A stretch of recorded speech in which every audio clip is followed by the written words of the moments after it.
The Patterson Gimlin footage is a short piece of 16mm film obtained by Roger Patterson and Robert Gimlin in 1967. It was obtained in the remote canyon of Bluff Creek, California, very close to the border of Del Norte County and Humboldt County.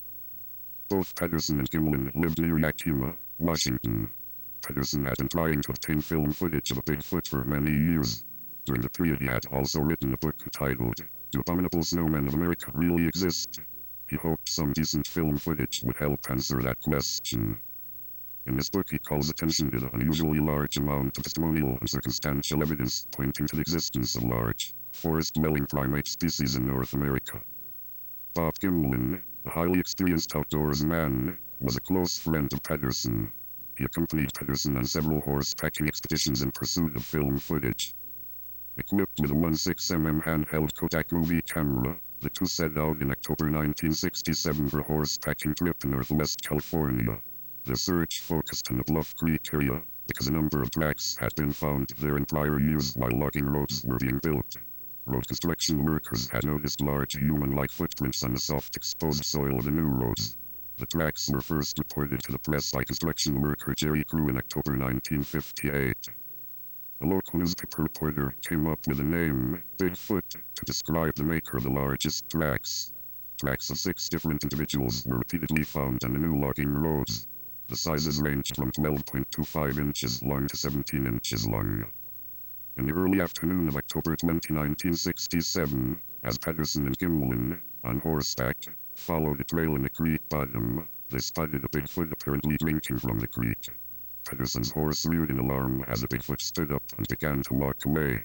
Both the horse and Patterson fell to the ground, with Patterson briefly pinned by the fallen horse. Patterson quickly worked himself free and grabbed his handheld movie camera. While running toward the retreating Bigfoot, Patterson shot 24 feet of film. Gimlin sat ready with his rifle in hand. Not wanting another spooked confrontation with this Bigfoot, Patterson and Gimlin decided not to pursue it into the forest. At that point they felt they had the footage they came for anyway. After the footage was brought back to town and developed, a handful of investigators from US and Canada returned to the film site and measured the tracks and other objects to help accurately gauge the size of the figure in the footage. The calculations suggested a height of 7 foot, 3.5 inches. The footprints were 14.5 inches long by 6 inches wide. The film has been studied by many scientists in different countries. Their opinions are divided. No one has ever been able to objectively demonstrate that the figure was a man in a costume, either by producing a matching costume, or by pointing out anything in the footage itself suggesting a costume. In the late 1990s, several different people came forward to sell contradictory explanations, rumors, confessions or accusations of a hoax. All of these stories were thoroughly debunked. The various confessors were most easily debunked by some of the researchers who actually investigated the scene soon after the incident, and knew what questions to ask of anyone who claimed to have been there.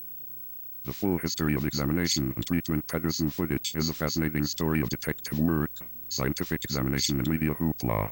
Hopefully it will be fully documented while the people who know the full story are still with us. Roger Patterson died in January 1972. He always maintained that the figure in the footage was a real Bigfoot. Bob Gimlin, who still resides in Yakima, continues to maintain that the footage is authentic.